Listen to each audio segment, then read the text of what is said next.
Hello, welcome to Exotic Gardening UK, Yorkshire Kris Weekly, and on this week's episode we're looking back at the main bed in the garden and how it's changed from June until July.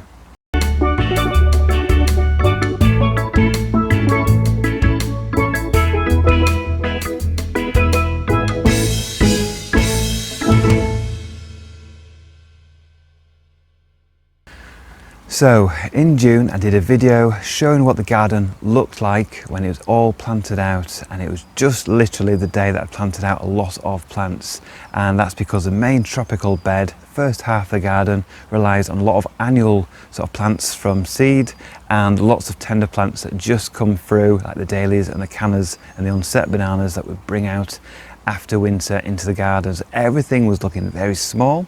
So if you've not seen that video, check out that video. I'll do a link above so you can see what the garden looked like.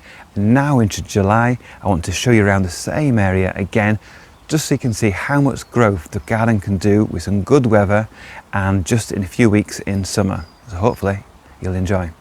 This is something I don't like showing my garden this time of year, because there's always this space, because the small plants are planted out or will soon be planted out haven't filled the space yet. So soon, when the weather heats up, the same bed just a month later. So in July, it's sort of mid-July now, July the 17th, and the video or the clips you just saw were from June the 6th. So there's next month on, about 6 weeks later, and we can see the difference in growth. So I've not added any more plants to this bed that I'm showing you. This is just all the small plants that I planted out back in June, plus all the plants are in the ground that have really shot up. And I'll just pan across and you can see how much growth we've had in just those few weeks. So I'll have a closer look going around and show a few of the highlights of this area.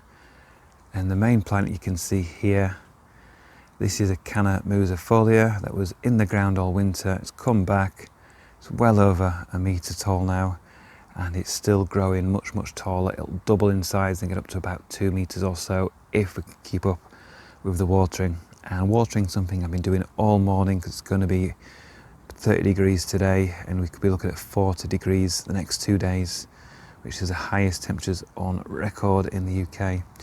So this bed's had loads of watering, and you can see we've got the colocasias here. So we've got the mammoth there, which is got smallish leaves for now, but much bigger leaves will come. Here we can see the irisine, those sort of pinky red and black leaves. We've got the nasturtiums, some have self-seeded, some that I've added this year. Got the Cleopatra there, Canna Cleopatra. And this looks a bit like a weed. This is grown from seed. This is the Leonotis, which I've not grown before, so it should have orange, vivid orange whorls of flowers later in the year, all being well. And then basically just look at the growth of this area. So if I just go around the corner, these dahlias that you hardly saw, if at all, in the June video, are now full height, really stocky, bushy plants, full of flower buds and quite a lot of flowers already. And we've got various colours here. This is a really nice one. Look at this one, bicoloured one. Really dark foliage and beautiful flowers that will erupt over the next week or so in this area. And as we look through, we've got the onset bananas looking fantastic. But the musabaju looks terrible, to be honest. It's not really got any leaves, like 1 or 2 leaves, loads of crispy leaves. So they're, I think, just really old and just lost all their vigour and not growing at all well. But everything else is growing very nicely. So we've got around here, we've got some pink China colocasias, more nasturtiums, more repeated plantings here. So all these again came from the ground, all these dahlias through winter. A few of them are actually self-seeding seedlings from the main plants.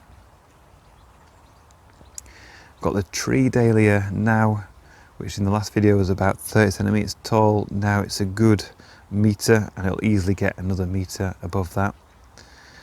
We've got the Ziphonias that are bulking up nicely. Again, these were tiny seedlings last time, and they'll be flowering in a few weeks' time.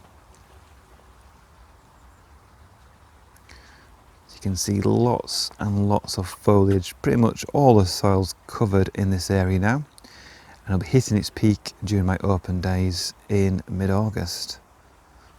And if we just turn around to this side, the gingers are now approaching 2 meters tall here. So they get to full height pretty quickly. So that's Hedychium forestii that are 2 meters tall. And then Sycamensis banana, beautiful leaves on that.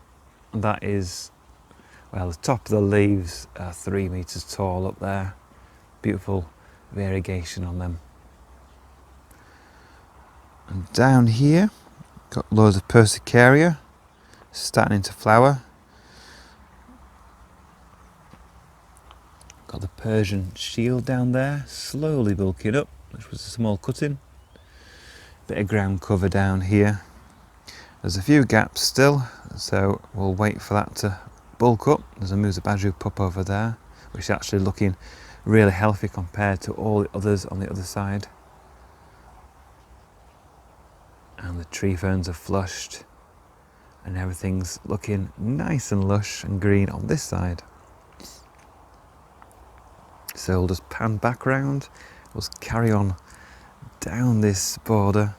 See the Amesia zygomaris, much taller than it was in the last video. So it's about 1.8 meters tall at the moment, and that's looking nice and healthy. And then we pan around again, see the cannas that again always left in the ground. These are Canna Alsteinii from seed many years ago now, and they come back year after year. They've got a bit more growing to do before they'll flower in a few weeks' time. And then if we move down, these are new this year. This is just to add a bit of contrast in leaf colour. This is Perella. So it's an edible, you can eat it. You have the green leaves are meant to taste a lot nicer than the red leaves, but these are still edible as well. We've got more Iracine.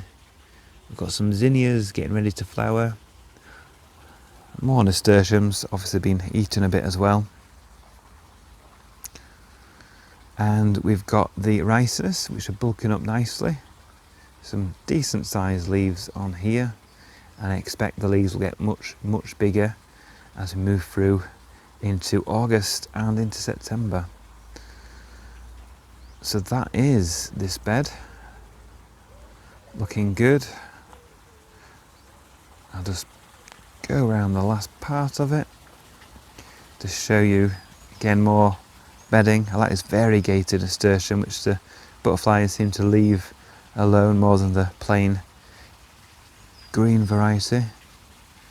And then we'll just look up and we can see the Scheffler Tawaniana, which is had a huge flush. You can see that, loads and loads of leaves. So that's looking very nice indeed. The Formium's flowered here as well, so they're the seed pods forming there. The red dragon is sprawling everywhere. And if I just look back, you can see how this bed looks completely different from just 1 month ago. So thank you for watching this edition of Exotic Gardening UK. Join me next week where I'll be doing more in the garden.